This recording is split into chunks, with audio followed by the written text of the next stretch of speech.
কখনো আল্লাহর কাছে কিছু চাইলে দোয়াটা এইভাবে করবেন, আল্লাহ আমাকে একটা ঘর দাও, এটা বললেন না। বলবেন আল্লাহ আমাকে একটা শান্তির ঘর দাও। কারণ ঘর পাইলাম যদি শান্তি না থাকে সে ডুপ্লেক্স বাড়ির দাম কি? কখনো সন্তান চাইবেন না, বলবেন আল্লাহ আমাকে একটা নেককার সন্তান দাও। কখনো চাকরি ব্যবসা খুঁজবেন না, বলবেন আল্লাহ আমাকে হালাল রুজি অর্জনের একটা রাস্তা করে দাও। কারণ আপনার যদি সন্তান সন্ত্রাস হয়ে বসে, বাপদাদা 14 গোষ্ঠীর ইজ্জত, এই সন্তান হওয়ার চাইতো। আমি কি বুঝাতে পারছি কথা? এবার দেখেন আল্লাহ এমন দয়াবান, যারা নামাজ পড়ে তাদেরকেও দেয়, যারা নামাজ পড়ে না তাদেরকেও দেয়।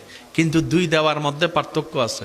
যারা আল্লাহ শুকরিয়া করে তাদেরকে আল্লাহ বাড়িয়ে দেয় এবং পরকালের সওয়াবও দেয়। এটা সবাই পায়? এটা সবাই পায়? তো এমন একজন রব যদি আমাদের থাকে, আমাদের তো আসলে টেনশন করার কোনো দরকার, যদি ভরসাটা আমরা সেভাবে করতে পারি। টেনশন কাদের হয় জানেন? যাদের রবের উপর ভরসাটা পরিপূর্ণ এখনো হয় নাই আমাদের।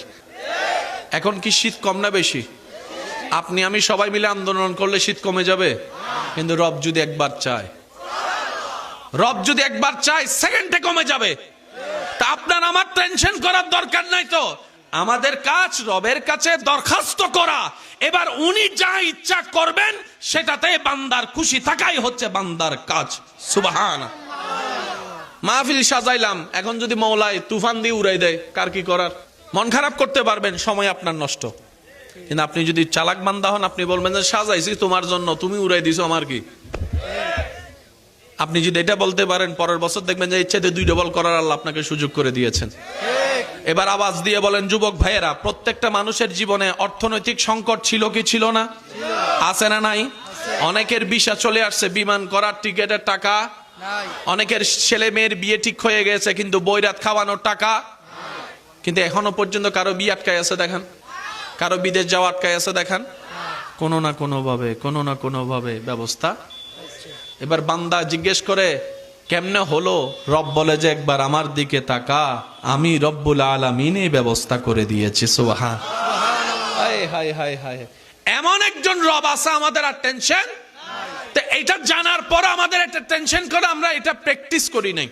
তো আজকের মাহফিল থেকে আমরা এই প্র্যাকটিসটা করা শুরু করব।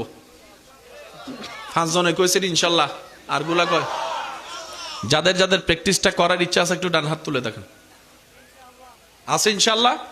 কারণ আমাদের জীবনের হায়াত অর্ধেক শেষ, বাকি আছে অল্প, বাকি আছে।